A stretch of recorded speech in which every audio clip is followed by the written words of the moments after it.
Okay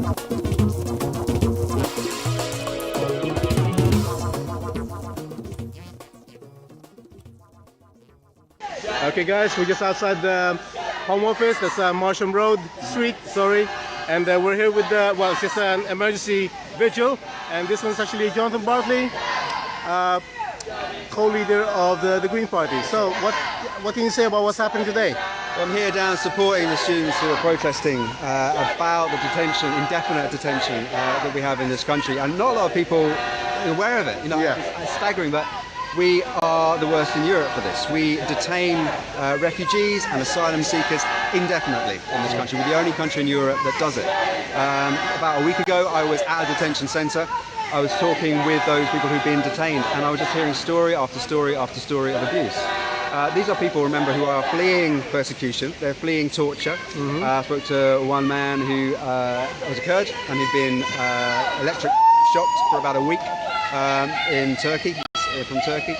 He'd been fleeing to get some kind of asylum, and he'd found himself in detention in this country for 2 years. Now the conditions that detainees are kept in, 3 to a cell, and they are cells. They're locked up in these cells with just a toilet.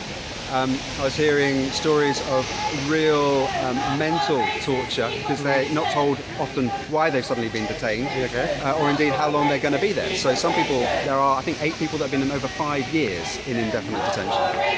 Others are 7, 8 months at a time. I met one refugee from Afghanistan whose wife had just had a child. He didn't get pictures of the child. He'd been waiting 7 months for a hospital appointment. That hospital appointment had just come through, and the private company running the detention centre said, sorry, you can't have that hospital appointment because we're not going to drive you there 30 miles.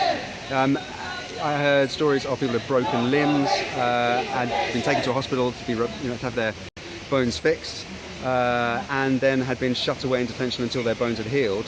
Then they were let out, but the medical records had all miraculously disappeared.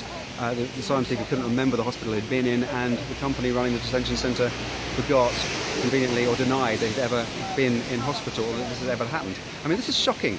There have been 29 deaths in detention since 1990. There have been a couple of deaths just in the last week, again in different detention centres, and that's really why we're having this vigil here today outside the Home Office. And this is the really staggering thing, is that this detention is at the very core of the Home Office's, that's where we're standing, the Home Office's drive to create this hostile environment for migrants and asylum seekers. This is a policy that's coming straight from the top. And we had Amber Rudd, the Home Secretary, just defying a court order just a few days ago about the deportation of Samim to Afghanistan, who's facing being beheaded in Afghanistan. I believe her office has been declared in contempt of court. She was declared, our Home Secretary, supposedly responsible for upholding law and order in this country and the criminal justice system, was found in contempt of court for violating a court order and deporting Samim, who's 22 years old. What I gathered, there was actually a previous, one of her predecessors was also found in contempt of court, but unfortunately because his office was found in contempt of court, he didn't go to jail, to prison. But would Amber Rudd actually end up in prison? Unlikely. Well, I think it's highly unlikely. But there are about different rules for different people in this country. I think she should resign. Absolutely, you can't have a Home Secretary that's in contempt of court. It's absurd. Well, if it's like Jeremy Hunt, I don't think so. But the Home Office is clearly turning a blind eye. We had this massive expose by Panorama of Brook House, the detention centre, and all the abuse that was going on. Someone with an undercover camera. Actually, one of the people responsible for enforcing the detention, turned whistleblower, and he went around with a camera, and you saw the terrible abuse that's going on. The threat of violence is constant. You're not going to leave out. Move away from me unless someone use it on you. Security compromised. This is, in many respects, worse than prison. And the Home Office knows this going on, but it's turning a blind eye. And more than that, it's complicit in what's going on. So we're here saying to the Home Office, this has got to stop. We need to end indefinite detention now, and in the long term, we need to look at end detention permanently. Okay. Well, probably we can actually get more publicity about this and actually get it in the news, because it doesn't seem to be no one seems to be talking about it. Okay.